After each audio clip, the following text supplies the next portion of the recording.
사랑하는 성도 여러분, 안녕하세요. 말씀 묵상으로 인도하는 김영선 목사입니다. 여러분 주말 잘 보내셨나요? 월요일이 행복하면 한 주가 행복하고 아침이 기분이 좋으면 하루가 잘 풀립니다. 말씀으로 시작하는 오늘 하루, 이번 한 주 감사와 행복이 넘치시기 바랍니다. 신명기 31장 9절에서 18절까지 같이 보시겠습니다. 모세가 이 율법책을 기록하여 주님의 언약궤를 매는 레위 자손 제사장들과 이스라엘의 모든 장로에게 주었다. 모세가 그들에게 명령하였다. 7해가 끝날 때마다 곧 빛을 면제해 주는 해의 초막절에 온 이스라엘이 주 당신들의 하나님을 뵈려고 그분이 택한 곳으로 나오면 당신들은 이 율법을 온 이스라엘 백성 앞에서 읽어서 그들의 귀에 들려주십시오. 당신들은 이 백성의 남녀와 어린아이만 아니라 성 안에서 당신들과 같이 사는 외국 사람들로 불러 모아서 그들의 율법을 듣고 배워서 주 당신들의 하나님을 경외하며 이 율법의 모든 말씀을 지키도록 하십시오. 당신들이 요단강을 건너가서 차지하는 땅에 살게 될 때 이 율법을 알지 못하는 당신들의 자손도 듣고 배워서 주 당신들의 하나님을 경외하게 하십시오. 주님께서 모세에게 말씀하셨습니다. 이제 내가 죽을 날이 가까이 왔으니 여호수아를 불러 함께 회막으로 나아오라. 내가 그에게 명을 내리겠다. 그래서 모세와 여호수아가 회막으로 나아갔다. 그때 주님께서 구름 기둥 가운데서 장막에 나타나시고 구름 기둥은 장막 어기 위에 머물러 있었다. 주님께서 모세에게 말씀하셨다. 너는 내 조상과 함께 잠들 것이다. 그러나 이 백성은 들어가서 살게 될 그 땅의 이방 신들과 더불어 음란한 짓을 할 것이다. 그들은 나를 버리고 나와 세운 그 언약을 깨뜨릴 것이다. 그날에 내가 그들에게 격렬하게 진노하여 그들을 버리고 내 얼굴을 그들에게서 숨길 것이다. 그래서 그들은 온갖 재앙과 고통이 덮치는 날 이렇게 말할 것이다. 우리 하나님이 우리 가운데 계시지 않기 때문에 이런 재앙이 덮치고 있다 하고 탄식할 것이다. 그들이 돌아서서 다른 신을 섬기는 온갖 악한 짓을 할 것이니 그날에 내가 틀림없이 내 얼굴을 그들에게서 숨기겠다. 오늘 말씀에서 하나님께서 명령하신 중요한 4가지 키워드가 있습니다. 읽고, 듣고, 배우고, 순종하라. 한 가지씩 살펴보도록 하겠습니다. 먼저 하나님께서는 모세를 통해 면제년마다 율법책을 낭독하게 하시고 또 여호수아를 회막으로 부르시고 이스라엘에게 지시를 내리고 계십니다.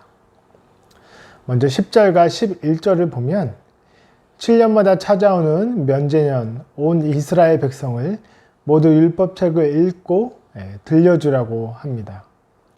7년마다 오는 면제년, 즉 안식년은 모든 사람과 땅이 안식을 갖고 이제 다시 새로운 시작을 준비하는 그런 해입니다. 그때 말씀을 다시 처음부터 끝까지 듣고 되새기면서 시작하라고 말씀하고 있습니다. 하나님은 말씀을 주셨고 또 기록하게 하셨습니다. 하지만 그것을 읽어져야 하고 귀에 들려져야 합니다. 책이 기록이 되었지만 책이 덮어져 있으면 들려지지 않는 것과 사실 별반 다를 바가 없습니다. 저도 강의를 하거나 스피치를 할 기회가 있을 때 원고를 준비합니다. 그런데 제가 그 원고를 갖고 있다 하더라도 말하지 않으면 들리지 않게 됩니다. 사실 율법책은 언약궤 안에 보관이 되어 있습니다. 그래서 언약궤는 함부로 접근할 수 없기 때문에 읽혀지지 않았죠. 그렇다면 하나님께서 말하지 않는 것과 마찬가지입니다. 그래서 하나님은 면제년마다 율법책을 꺼내서 읽으라고 이렇게 말씀하신 것입니다. 말하라고 하신 것입니다. 하나님께서 우리의 입을 열어 주님의 말씀을 전할 수 있는 그런 용기를 주시기를 소원합니다. 또 두 번째 키워드는 듣는 것입니다. 그런데 들어야 할 대상이 누구인가요? 11절 뒷부분 12절을 보면 온 이스라엘 백성 앞에서 읽어서 그들의 귀에 들려주십시오. 당신들은 이 백성의 남녀와 어린아이만 아니라 성 안에서 당신들과 같이 사는 외국 사람도 불러 모아서 그들의 율법을 듣고, 이 율법을 듣지 않아도 될 사람이 누가 있나요? 모두가 들어야 합니다. 어리다고, 늙었다고, 외국인이라고 예외가 없습니다. 그래서 하나님은 모든 인류에게 이렇게 공평하시고 동일한 잣대를 갖고 계십니다. 누구에게는 이렇고 저렇고, 과거에는 법이 이랬다가 저랬다가 하는 게 아닙니다. 그렇기 때문에 하나님의 말씀을 온전히 신뢰하는 것은 우리에게 큰 평안을 가져다 줍니다. 갈대와 같이 이리저리 변하는 세상 풍류 속에서 여러분 무엇을 잡으시겠습니까? 100년, 1000년이 지나도 흔들리지 않는 굳건한 진리의 말씀을 붙잡으시기 바랍니다. 하나님은 변하지 아니하시는 분이십니다. 그 하나님의 말씀을 온전히 듣고 그 말씀이 주시는 평안 가운데 거하시기 바랍니다. 세 번째 키워드는 배우는 것입니다. 읽어주는 것을 듣더라도 그 뜻과 의미를 알지 못하면 마치 소 귀에 경을 잇는 꼴이 되겠죠. 그래서 하나님은 가르치는 자와 교사를 신약 시대에도 각 교회와 여러 성도들의 무리와 공동체 가운데 세워주시고 은사를 주셨습니다. 이 배우는 것에도 열애가 없습니다. 배우는데 남녀 요소가 없고 어리다고 못 배울 것도 없고 오히려 어렸을 때 더 배워야 합니다. 늙었다고 이제 배워서 뭐하냐고 그럴 것도 없습니다. 죽을 때까지 배워야 합니다. 하나님의 말씀은 그 우물물이 깊이가 끝이 없는 것처럼 새로운 것을 파고 파도 시원한 생수와 같은 은혜가 계속 내려주시기 때문입니다. 마지막은 순종입니다. 우리가 선포된 말씀을 듣고자 하면, 배우고자 하면 하나님의 뜻에 순종도 할 수 있습니다. 결국 말씀하신 궁극적인 이유는 우리로 하여금 하나님의 뜻대로 살게 하신 것입니다.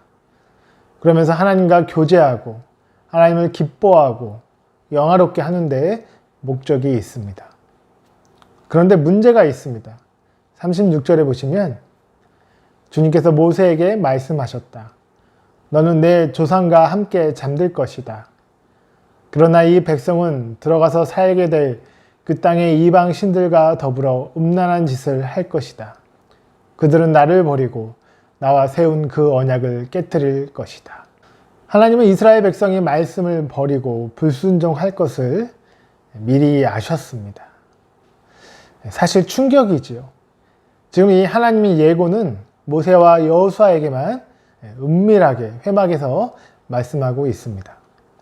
아니, 지키지도 못할 것을 아시면서 왜 말씀을 하시냐, 이런 의문이 들지요. 하지만 이것도 은혜입니다. 불순종할 것을 알고도 하나님께서 친히 모세와 여호수아가 있는 회막에 강림하셔서 지금 말씀을 하시고 만나 주신 것입니다. 하나님은 믿음의 계승이 여호수아 시대 이후에 제대로 되지 않을 것을 알고 계셨지만 그래도 말씀하시고 충고하신 것입니다. 이것은 마치 이별할 것을 알고도 끝까지 사랑하고 또 떠난 그런 슬픈 연인의 그런 사랑보다 더 고귀하고 수준이 높은 것입니다.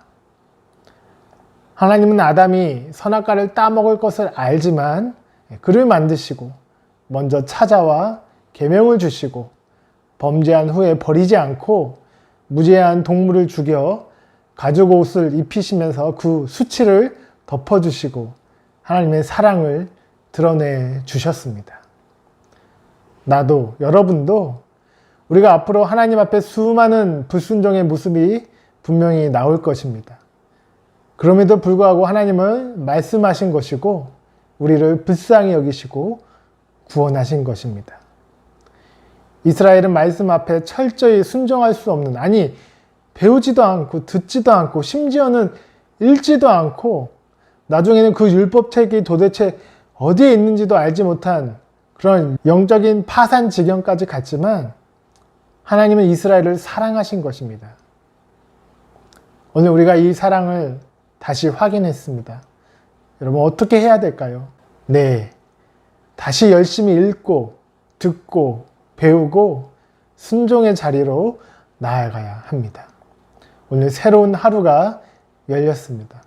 말씀 가운데, 특히 순종 가운데 더 크게 역사하시는 하나님의 손길을 느끼시면서 승리하시는 하루 되시길 주님의 이름으로 축원드립니다.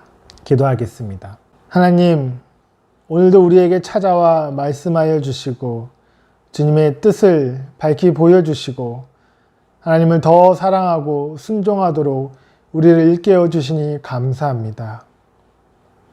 하나님은 우리가 어떻게 행동하고 어떻게 순종할 것까지도 다 알고 계심에도 불구하고 우리를 계속 만나주시고 우리에게 말씀해 주신 이 놀라운 은혜를 우리가 다시 한번 깨달으면서 이 하나님의 놀라운 사랑 앞에 순복하고 순종하며 은혜와 축복의 길로 나아가는 우리 모두가 되도록 인도하여 주시옵소서.